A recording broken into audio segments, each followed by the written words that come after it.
Honorable Ipakala, bonjour. Bonjour. Vous êtes député national, vous êtes un indépendant, à l'Assemblée nationale, vous êtes élu de Bafoussende du côté de la Chopo. Vous venez de faire les gestes barrières. Quel message d'entrée de jeu avez-vous voulu adresser à la population par rapport à ces gestes? Je voudrais dire à la population que c'est très important que nous puissions observer toutes les mesures pour faire échec au Covid-19. Nous, pour le moment, on n'a pas encore un traitement, mais le fait d'observer toutes les mesures, on pourra faire échec et on va préserver la vie de la population. Donc la RDC a besoin de sa population. On a perdu énormément de gens au niveau de guerre à l'Est, mais en tout cas avec Covid, on n'a pas besoin qu'on ait encore des chiffres astronomiques ou une comptabilité macabre. Donc on veut réellement ce que toute la population, dans les 4 coins de la RDC, puisse observer ces gestes barrières et on pourra préserver la santé de cette population. Alors, ce qui inquiète aujourd'hui, c'est l'incidence de cette situation sur l'économie et sur le social de Congolais. Par rapport à cette situation, qu'est-ce que vous pouvez préconiser? D'abord, je dois commencer par saluer le passage du Premier ministre à l'Assemblée hier, répondant à une question d'actualité. Comme d'habitude à l'Assemblée, quand c'est une question d'actualité, il n'y a pas de débat, mais même si la présidente a pu permettre à ce que quelques honorables puissent prendre la parole, mais en tout cas, ce qui était dans l'hémicycle, on n'a pas pu apporter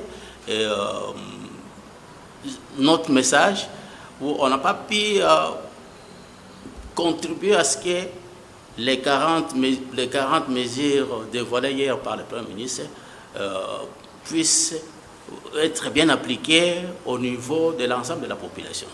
Ici, j'aimerais dire que le Premier ministre, hier, nous a dit, présentement, nous avons 7 provinces atteintes. Donc, il nous reste 19.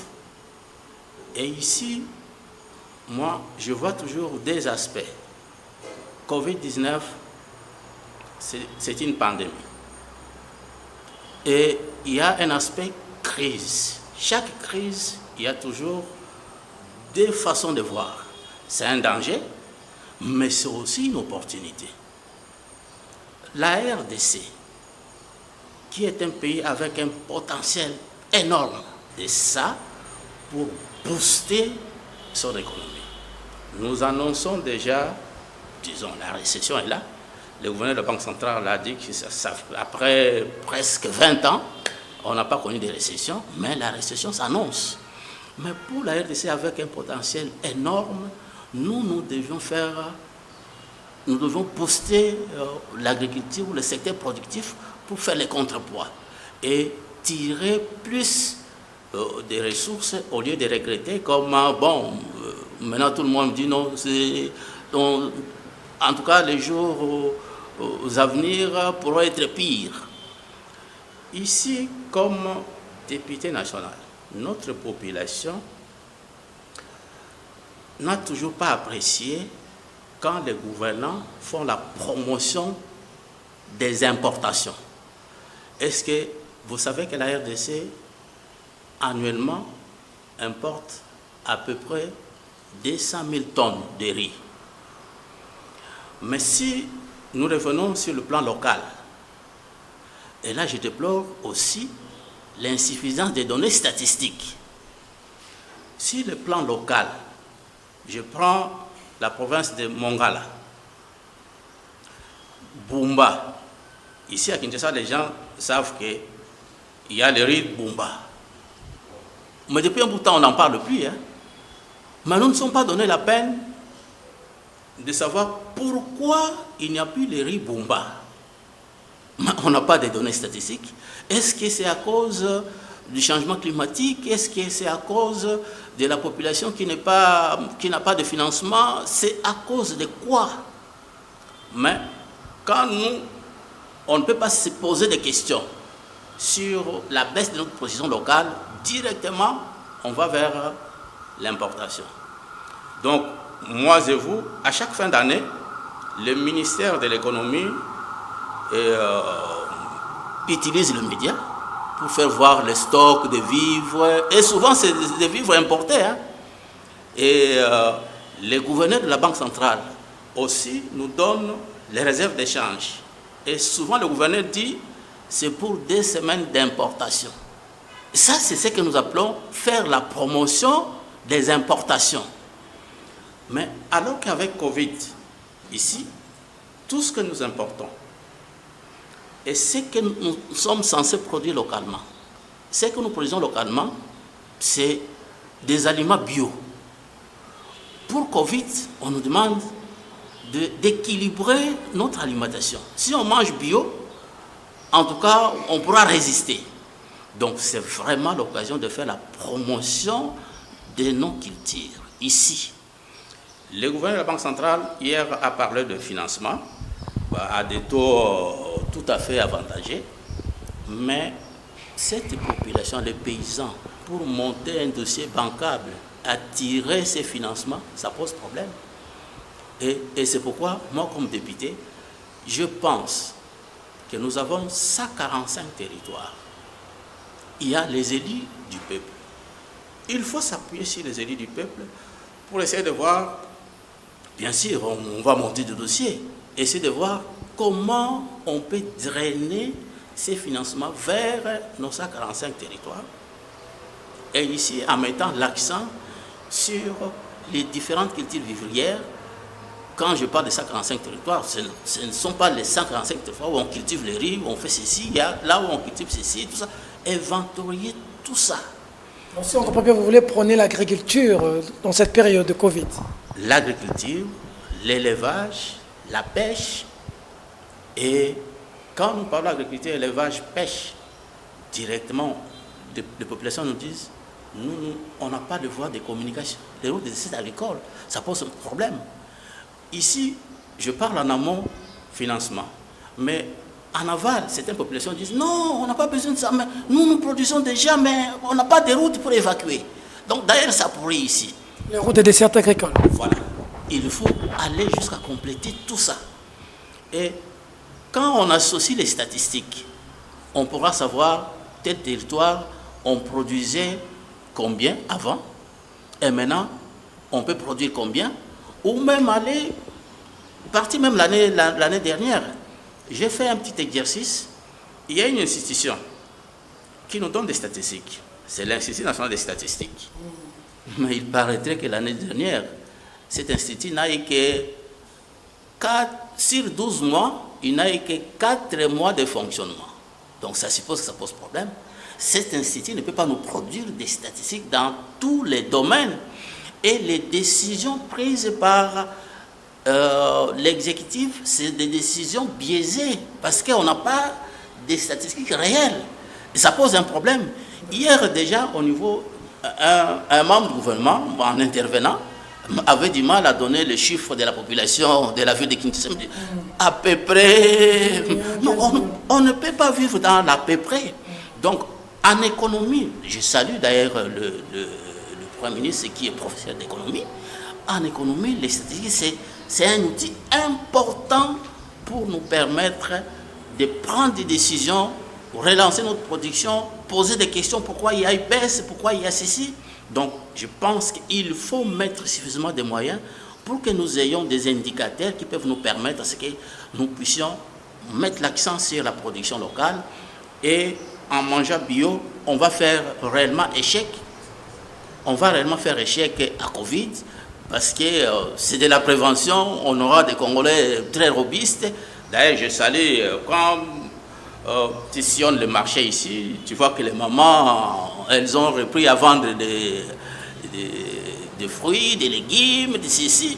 Mais ce que je n'apprécie pas parfois, certaines mamans vendent seulement, mais elles-mêmes ne mangent pas. Mais alors que l'OMS, ça c'est avant Covid, hein, l'OMS nous a conseillé qu'il faut prendre 5 fruits par jour. Pas 5 mangues, mais 5 différents fruits par jour. même nos médecins, même nous-mêmes ici, qui sont ceux qui observent ces conseils de l'OMS pour prendre 5 fruits par jour. Et en RDC, c'est possible.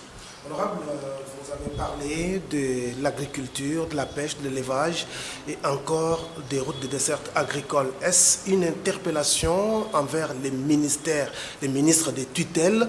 Et au cas où cela n'est pas fait, vous pensez qu'ils seront responsables de la crise qui adviendra après Covid-19? Ben, écoutez, en ma qualité de député et surtout préoccupé par la promotion de l'agriculture, j'ai fait un tour au ministère de l'Agriculture. Le ministre, en me recevant, il m'a tout simplement dit que non, honorable député, vous ne m'avez pas aidé. Ah, comment ça? Non, moi je vous ai soumis un budget de l'ordre de 4 milliards pour financer notre agriculture. Mais vous m'avez donné moins d'un milliard. Donc c'est pour dire que quelque part, au niveau de certains ministères, ils font des propositions, mais parfois ces propositions, à cause du fait que les ressources ne sont toujours pas là, ça ne pose pas de problème. Mais les ministères, si on n'a pas de moyens sur le plan local, on va chercher à l'extérieur. Et j'ose croire que ici, comme au niveau du gouvernement, il y a déjà une commission pour essayer de booster le secteur productif. Mais je me dis que jusque-là, je n'ai pas encore suivi qu'il y a des véritables données statistiques. Parce qu'on ne peut pas décider comme ça. Je peux m'amuser à vous dire que chez moi, à Bafossel, ici je parle de Kisangani, et un enseignant s'est amusé à poser la question aux élèves. Il dit, quel est le premier pays producteur d'arachide? Un élève dit, moi. Et il a dit, Bafossel. Oh, je me dis, mais Bafossel, ce n'est pas un pays. Il dit, moi je vois beaucoup de camions d'arachide qui viennent de Bafossel. Donc, les statistiques à cette époque-là, on produisait beaucoup d'arachide. C'est ce qui a poussé à cet élève de croire que Bafossel, c'était un pays. C'est le Sénégal qui nous détrône. Mais voilà. Donc, les Sénégal, Côte d'Ivoire avec cacao et Malaisie avec huile de palme. Mais alors que nous, en RDC, on a développé toutes ces cultures. Mais aujourd'hui, on a baissé les bras. Il faut réellement que nous puissions relancer ça. Et ça pourra être pour nous l'opportunité. Quand nous disons 80 millions de terres arables, 9 frontières, non, nous, on peut exporter ce qu'on peut produire ici et faire en sorte que les effets sur notre économie, on va tout à fait atténuer, si pas maximiser des recettes. Donc, l'honorable André ne veut pas que l'on se focalise seulement sur Covid-19 sans penser à l'alimentation. Vous avez tout à fait raison. C'est-à-dire, l'alimentation ici, comme je l'ai relevé, donc à part les protocoles de traitement actuels, mais on met l'accent sur la santé. Pour ceux qui ont des antécédents de santé, peut-être ça c'est autre chose, même en ayant des antécédents de santé, quand on mange bio, et quelque part, je ne veux pas m'hasarder, je ne suis pas nutritionniste, mais il y a des nutritionnistes qui vous disent qu'en mangeant ceci, ça a un effet contre le diabète, ça va diminuer ceci, ça va faire ceci. Quand on mange bio, on est en bonne santé et on va faire échec à Covid. Il y a un médecin qui a dit ici que Covid, c'est une maladie facile à traiter parce que ces microbes-là, parfois, le microbe est tué, donc meurt de lui-même. Quand on trouve des anticorps très solides, vous verrez que la maladie n'est plus là. Donc, si on met l'accent, parce que c'est facile pour nous, vous avez suivi le ministre de la Santé, on a un problème d'infrastructure sanitaire.